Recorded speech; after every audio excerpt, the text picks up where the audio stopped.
Ahlan wa sahlan wa marhaban, mpenzi mtazamaji wa Jamesh TV. Of course, this is Jamesh TV show. And of course, this is Street Talk with Jamesh, Siasa Mtaani. Alrighty? Thank you so much for joining. And today, again, we are joined with our co-host, Victor Mandila. Alrighty? Seeing the scene that happened yesterday at Homa Bay, there's a lot that Kenyans have. There's a lot of questions that Kenyans want to hear, alrighty? But we are here to make sure at least we make you being updated. Meanwhile, in the house, Victor Mandila. How are you, bro? I'm good, bro. You are fine? I'm good. Hey. Nashukuru kabisa. Hey. Welcome again. Shukran. Yesterday, Yeah. there's a scene that happened in Homa Bay. Yeah. And people had a lot of questions.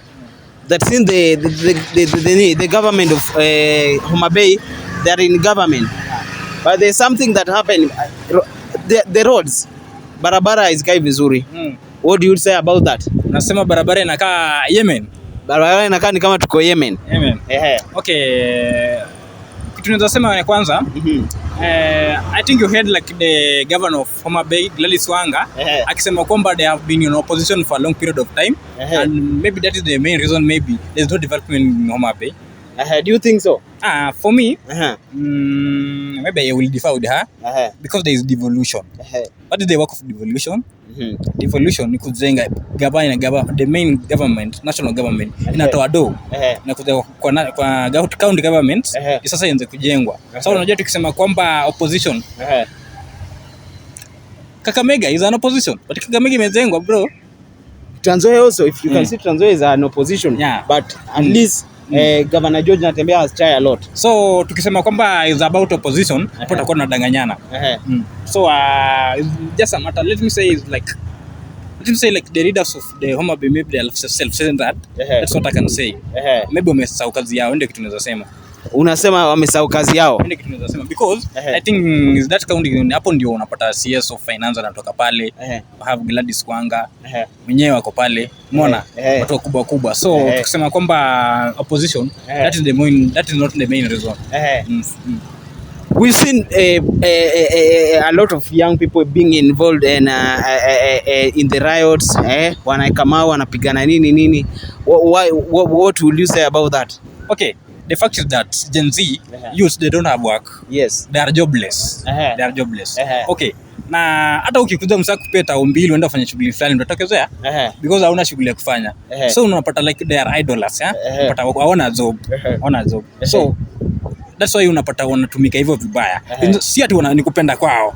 Si kupenda kwao kufanya kitu wanafanya. They are jobless. That is the main reason. Unapata wanafanya hii maneno. They are jobless, hawana kazi.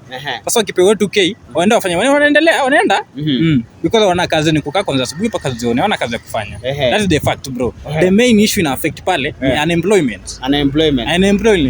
So ingewa wale leaders wa pale, but there's also kuna unemployment all over the Kenya. Okay, what I can say, wale leaders wa pale, kitu wangefanya maana hata sikupea hao watu do waende pale wafanye hizo maneno, wangewatafutia kazi. Mbona wangewatafutia kazi? Kuwapea do waende kwa streets. Hiyo ni kujitakia, wanafanya ili kufurahisha leaders wao, umecheki? Lakini hao watabaki vile. Umecheki? Lakini umeona ile pictures zina circulate wanasema kwamba there's a certain tribe, wengine ni magunsu, wengine ni they are in military. Unaona hii maneno. So I think that is the same scenario. Inabidi wale leaders wakule wa Homa Bay wafanye. That's what I can say. What is your final submission on opposition? Okay.